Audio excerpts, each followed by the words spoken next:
Hi friends, কেমন আছো? আশা করছি সকলে খুব ভালো আছো। আমরাও খুব ভালো আছি।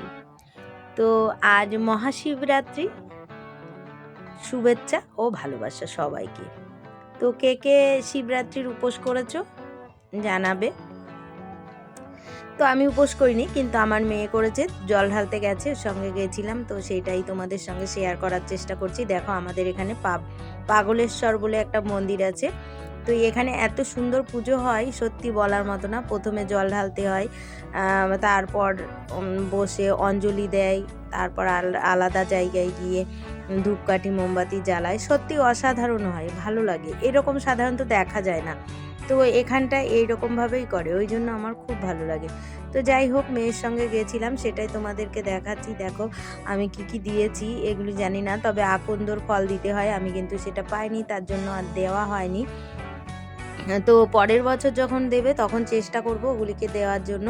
তো যতটুকু আমি পেরেছি ততটুকুই করে দিয়েছি। আর আমার মেয়ে কিন্তু প্রত্যেক বছরই করে, এরকমভাবে চেষ্টা করে করার জন্য। যাই হোক, এবার আমার করা হয় না, আমি বিয়ের আগে